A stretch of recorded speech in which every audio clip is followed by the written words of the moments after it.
o en pies o en escalas, ¿sí? Entonces lo que nos servía simplemente era para trazar líneas y el compás nos servía para medir distancias.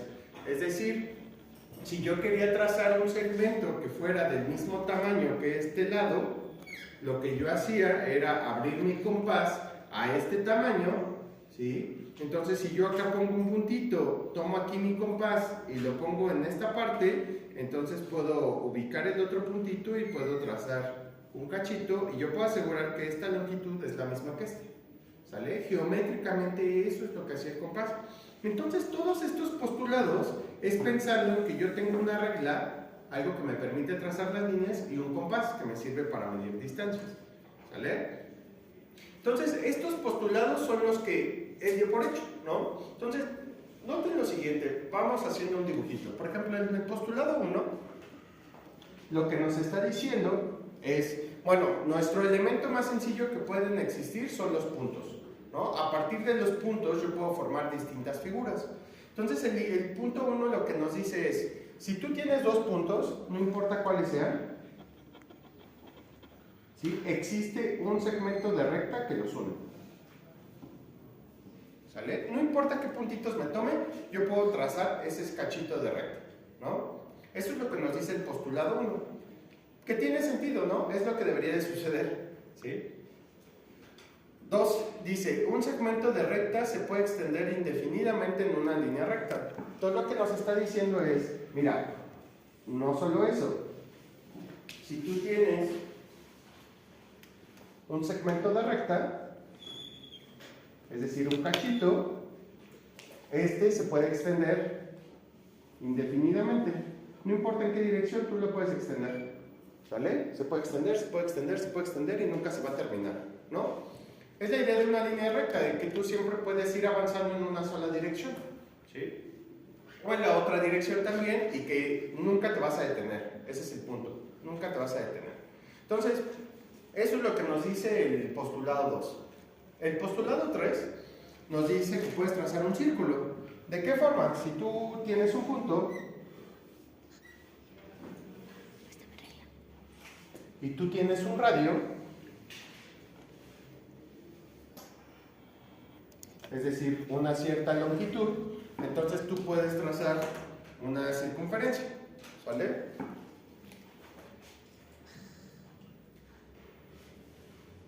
Chueca, pero esa es la idea, ¿sale?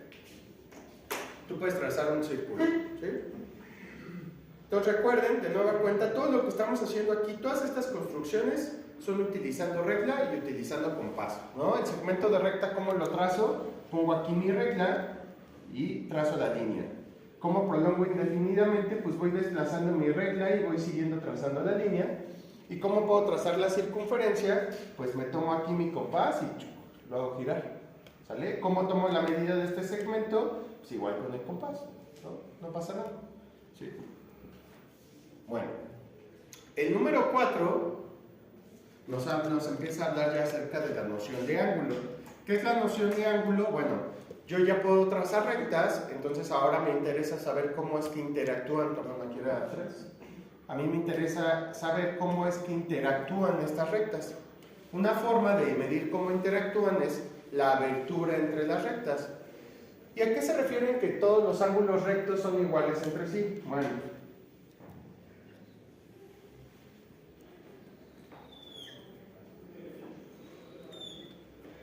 por ejemplo, vean eso.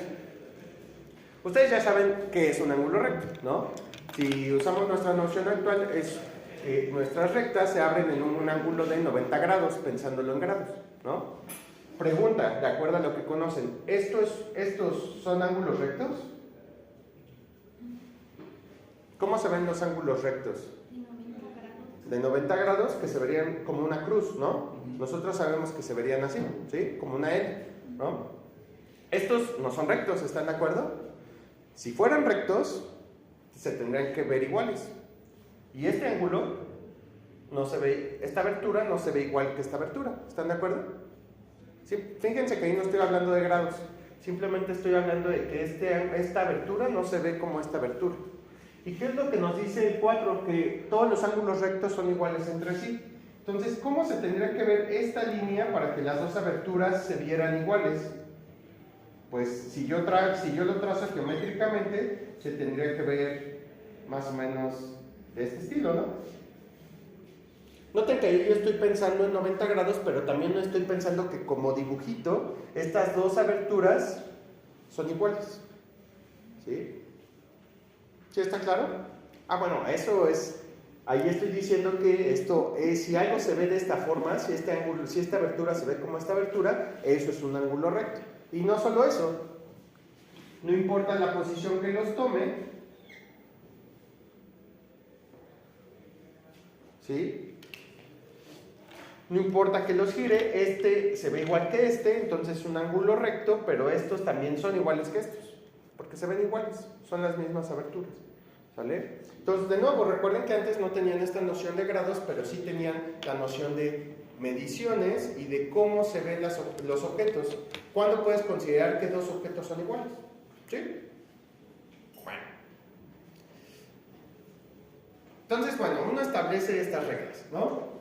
Y recuerden que el objetivo de encontrar estas reglas es el que son verdades que nosotros vamos a dar por hecho y a partir de ahí vamos a deducir todas las propiedades, ¿no? Podríamos deducir cuándo es que dos triángulos son iguales, definir que algo sea un triángulo isósceles, definir qué es un triángulo, definir el área de una figura y luego aparte de definir el área de una figura,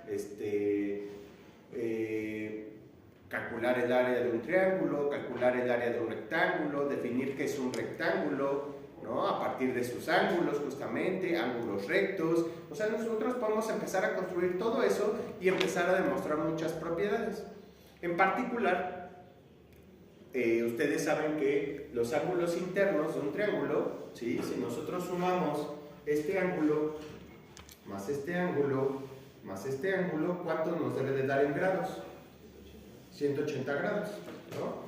Entonces, nosotros sabemos que la suma de los tres ángulos internos debería de ser 180 grados. Bueno, uno lo puede demostrar a partir de estos postulados. Empieza a generar conclusiones, empiezas a deducir cosas y puedes llegar a que puedes justificar por qué estos tres ángulos, al sumarlos, dan 180 grados. Y noten que en ningún momento estoy metiendo medidas. No estoy tomando coordenadas, no estoy tomando que esto mide 5, no estoy sacando un transportador que en ese entonces no existía, o no se empleaba como lo utilizamos nosotros actualmente. Noten esos detalles, ¿sale? Pero nosotros podemos deducir estas cosas haciendo todo solamente esto. No lo vamos a hacer aquí, se puede hacer, fácilmente una persona se puede llevar estudiando esto mucho tiempo y puede deducir, pero noten que la redacción de los primeros 4 postulados es sencilla, ¿no? Tengo 2 puntos, los puedo unir con un segmento. Tengo un segmento, lo puedo extender. Tengo un punto y un radio, puedo crear una circunferencia, ¿no? El punto 4, todos los ángulos rectos son iguales, ¿no? Son postulados sencillos, ¿no?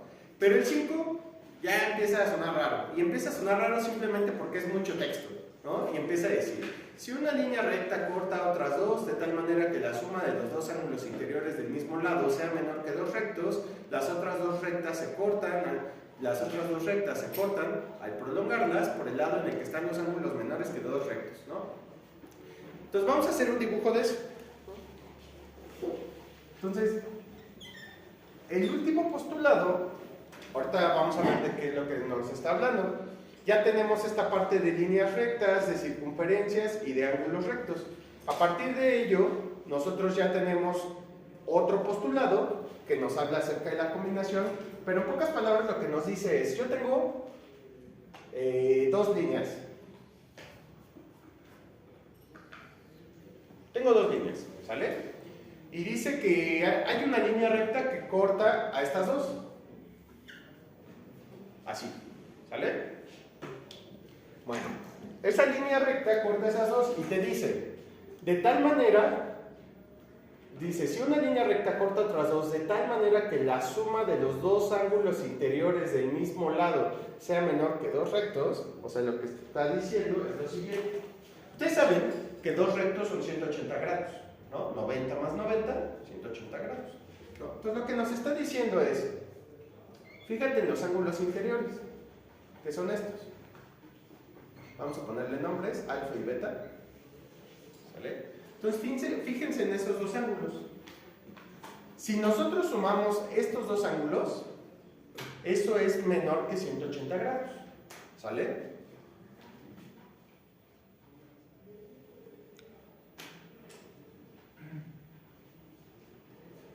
¿Sí?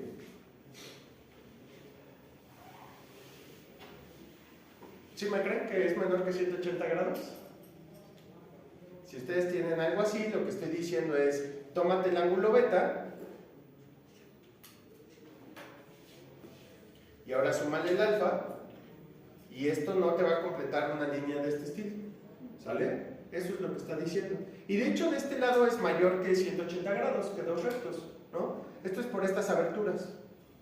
Uno lo puede calcular con esto de los ángulos alternos internos, bla, bla, bla. Son ejercicios que se hacen mucho en geometría. Pero al final resulta que de este lado, como del más angosto, por así decir, la suma de estos ángulos es menor que 180 grados. Entonces lo que nos está diciendo es que de ese lado, si yo prolongo las dos rectas, se van a cortar. Es decir, si yo estiro esta recta y yo estiro esta recta, en algún momento se van a cortar. ¿Sale? Eso es lo que me está diciendo. Si de ese lado es menor que dos rectos o menor que 180 grados, si yo prolongo las líneas del lado donde se pasa eso, en algún momento se van a cortar. ¿Sí? Bueno, eso en pocas palabras, ¿sí? Y redactándolo de otra manera y demostrando que es equivalente a eso. ¿Sí? Ahorita pongo la redacción, les voy a dar un ejemplo en específico primero. ¿Sí? Fíjense que si yo me tomo estas dos líneas y yo trazo una línea así, para que lo vean visual, este ángulo es recto, ¿verdad? De 90 grados. Y este ángulo también es de 90 grados, ¿verdad? Esto quiere decir que ¿cuánto vale este más este? 180 grados, ¿verdad? Ok, entonces de este lado mide 180 grados, pero del otro lado también, ¿verdad?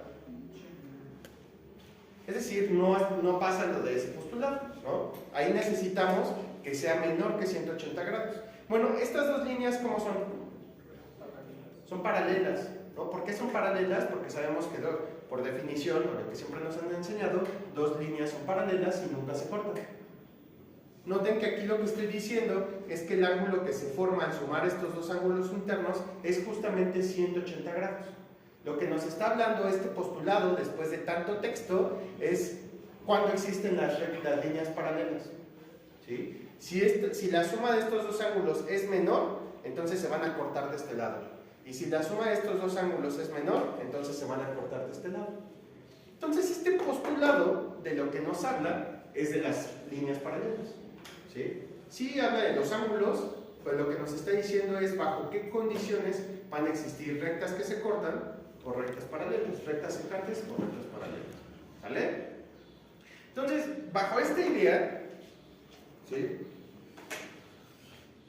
Uno puede redactarlo de otra manera y demostrar que es equivalente a esto.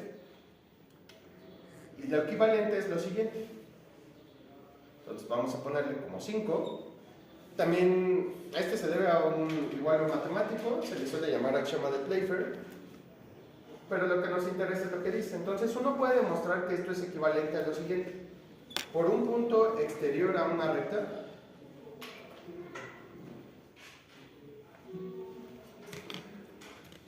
se puede trazar una única paralela.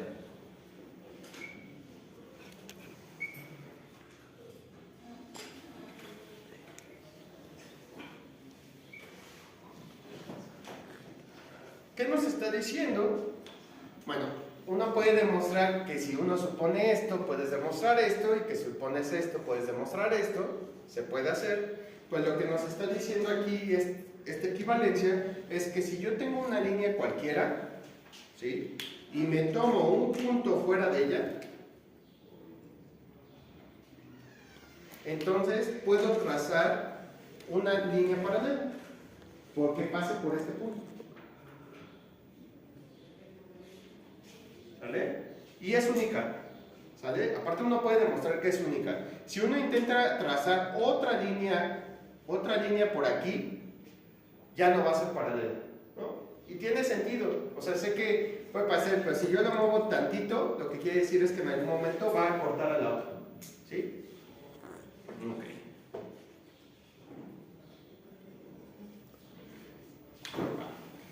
¿Sí está claro hasta ahorita? Entonces, como les digo, uno puede fundamentar esto y uno puede ponerse a demostrar y bla, bla, bla. No lo vamos a hacer aquí, no es el objetivo. El objetivo es que nosotros lo centremos en algo, ¿sí? Ahorita vamos a mencionar eso, ¿sí? Como les decía al inicio. Pero algo muy curioso, de nueva cuenta, como les mencionaba antes, es que el 5, comparado a los otros postulados, tiene mucho texto, ¿no? Está muy elaborado. Tiene demasiado contenido, que rectas, que si se cortan, que si las prolongo, que respecto a los ángulos rectos, etcétera, ¿no?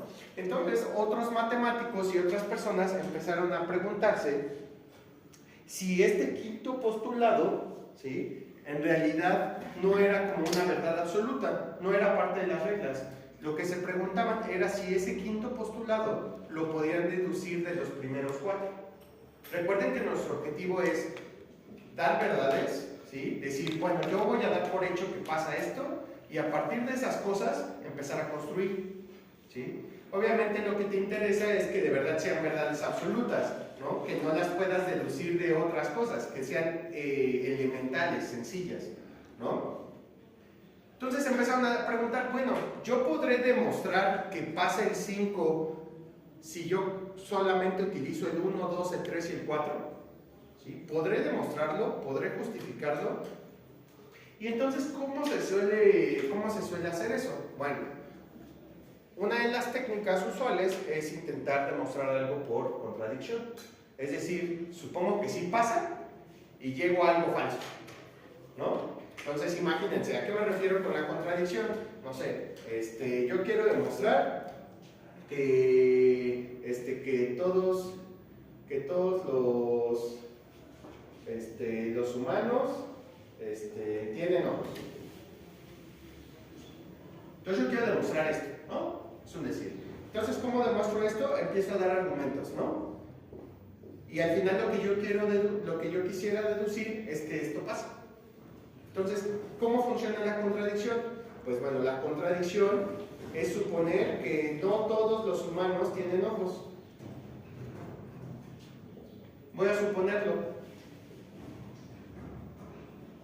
Empiezo a deducir cosas. Chan, chan, chan, chan, chan, chan. E imagínense que al suponer esto, después de deducir muchas cosas, yo concluyo que entonces los humanos tienen 3 brazos. Entonces, si yo después de suponer esto empiezo a deducir y llego a que los humanos tienen 3 brazos, algo está raro, ¿no? Porque no tendría por qué deducir esto si yo sé que los humanos tienen 2 brazos, ¿no? Entonces, si yo llego a algo de este estilo, esto es un absurdo. Entonces, esto me causa un problema, esto no puede pasar. Y entonces lo que nos dice este tipo de razonamiento es que en algún punto empezaste a razonar mal. Tu razonamiento se volvió algo falso, algo equivocado. Y entonces si tú empiezas a rastrear de dónde viene tu pensamiento equivocado, viene de aquí, de esta parte, que esto no puede pasar, ¿sí? Y si esto es falso, eso quiere decir que esto es verdadero, ¿sale?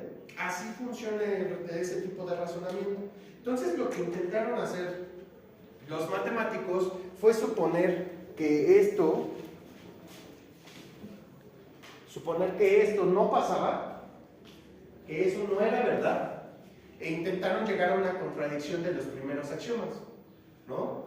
Llegar a que todos los ángulos rectos eran distintos, que había ángulos rectos que eran distintos entre sí, no sé, quisieron llegar a que había circunferencias que no se podían trazar, ver que una línea recta, que un segmento no se podía extender siempre, o sea, intentaron llegar a conclusiones de ese estilo. ¿Sale? Y resultó que no pudieron. ¿Vale?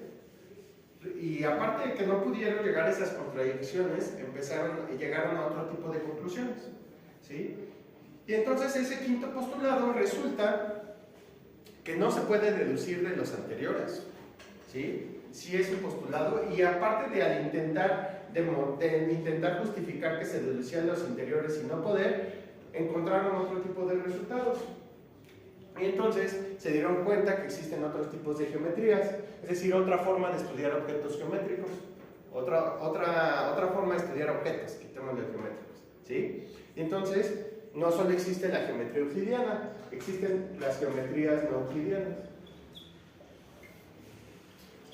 Es decir, geometrías que no cumplen ese postulado, el quinto. Pero los primeros 4 siguen siendo válidos, ¿sale? Es decir, hay geometrías donde sucede el 1, sucede el 2, el punto 3, el punto 4, pero el 5 no se cumple, ¿sí? Bueno, estas geometrías se llaman no euclidianas justamente por contradicen esa parte, y en particular tenemos dos que se llaman la geometría elíptica y la geometría hiperbólica. ¿Por qué se dieron esas? Porque no se pudo demostrar el 5. Ajá, o sea, ellos buscaban intentar deducir el quinto a partir de los primeros 4, ¿sí? Pero resultó que llegaban a conclusiones y que los primeros 4 se seguían valiendo sin ningún problema. O sea, que el 1 se cumplía, el 2 se cumplía, el 3 se cumplía, el 4 siempre se cumplía, pero había ocasiones en que el 5 no se cumplía, ¿sí? Era eso, ¿sí? Y entonces, al notar eso, noten que eso no contradice esa parte. O sea, la geometría euclidiana sí es aquella que cumple los primeros 5 puntos, ¿sí? Pero hay otro tipo de geometrías en las que pasan los primeros 4, pero el 5 no. Eso es lo que estoy diciendo. Entonces hay dos. Y pregunta.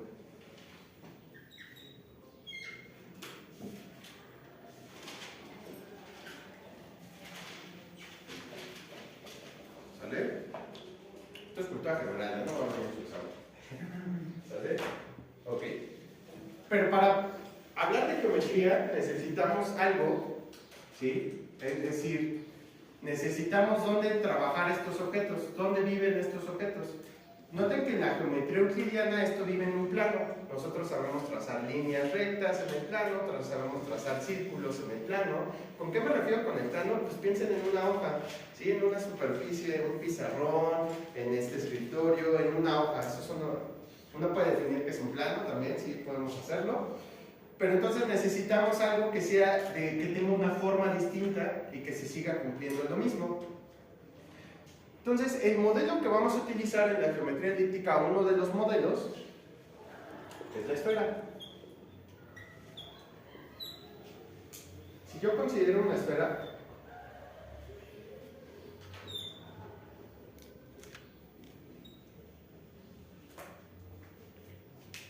¿sale? Yo puedo trazar rectas en las esferas. Ahora, en las esferas, ¿qué son las líneas rectas? Bueno, déjenme ver si recuerdo. Ese ya no tiene.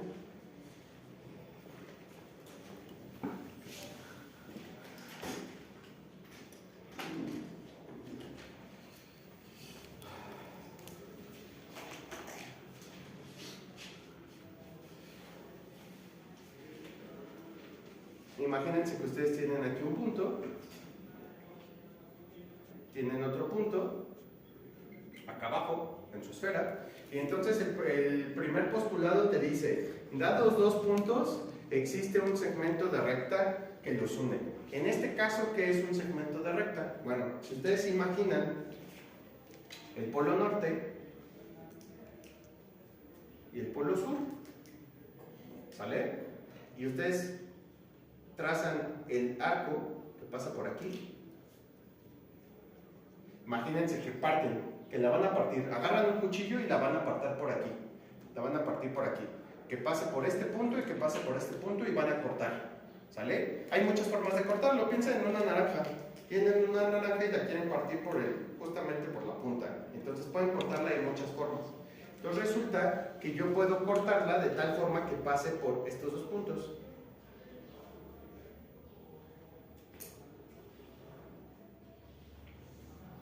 ¿Sale? Estas van a ser mis líneas rectas en la esfera. ¿Sale? Recuerden que esto no tiene relleno, entonces estamos pensando que son líneas en la superficie. ¿Sí?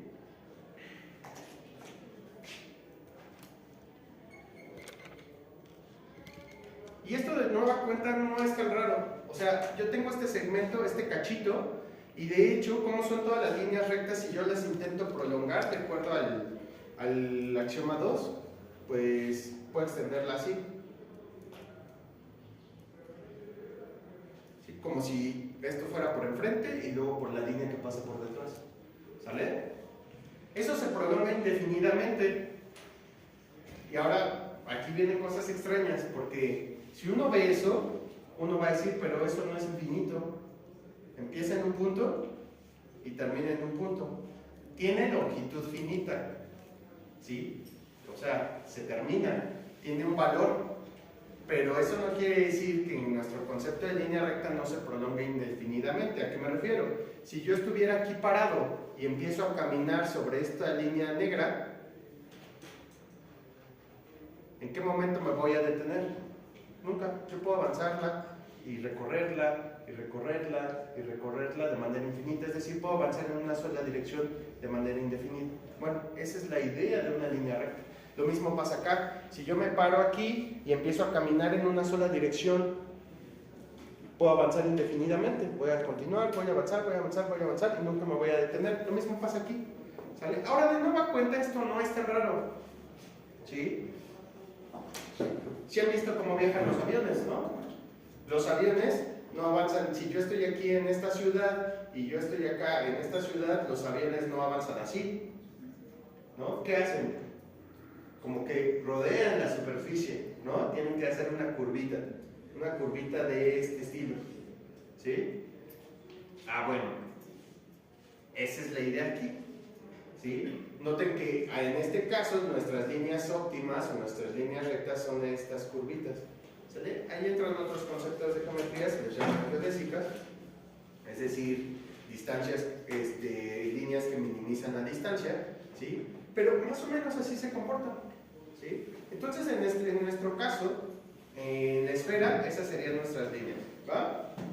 Sé que está extraño, pero algo pasa aquí. Lo que sucede aquí es, imagínense que yo trazo otra línea. Ahora imagínense que tengo este punto y este punto, ¿sale? Y trazo la recta que los une, ¿no? Déjenme, le pongo.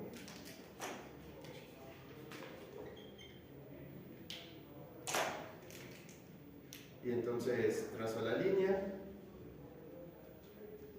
por atrás se ve así, ¿sale? Ok. Pregunta: si estas cosas son nuestras líneas rectas, ¿existirán líneas paralelas aquí? Es decir, ¿existirán líneas que no se cortan? ¿Creen que existan? Recuerden que en este caso nuestras líneas rectas son cosas de este estilo, circulitos, y circulitos sobre la esfera. ¿Existirá una pareja de circulitos que no se corten? O sea, algo así. Ahí. ¿Creen que exista o que no exista?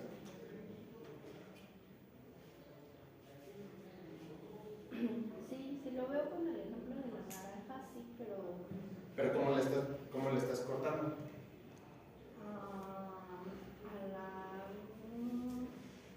Justo en el centro, como un poquito más arriba y O sea, que la cortes así y que la cortes así. No, que lo del medio quede... Ay, no sé cómo explicarme. A ver, inténtalo. Cortas una sandía. Como si estuviera haciendo rodajas para mí. Ajá. Ajá. ¿Y luego? Poquito. ¿Para acá? Sí, poquito. Si la cortas así,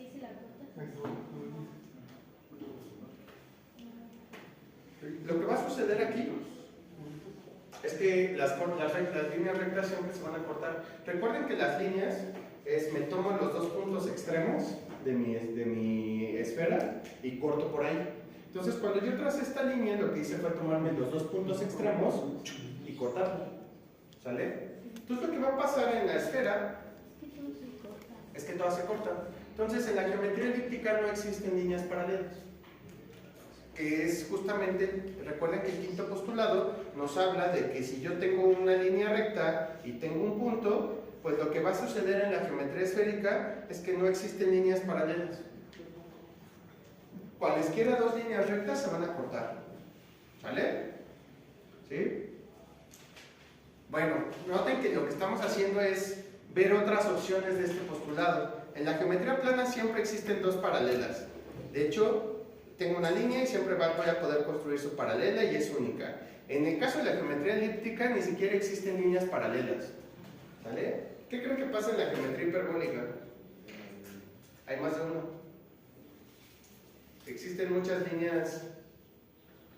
Aquí no lo ven porque es plano este dibujo, pero lo que estoy diciendo es que existen, todas estas líneas son paralelas a esta. Y hay un modelo que nos sirve también para ejemplificar eso.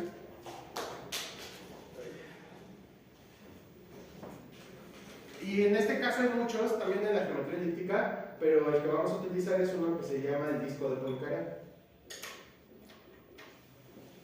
Poincaré también fue un matemático muy famoso. Hizo muchos resultados en muchas áreas, en geometría y en ecuaciones diferenciales. ¿Sí? Y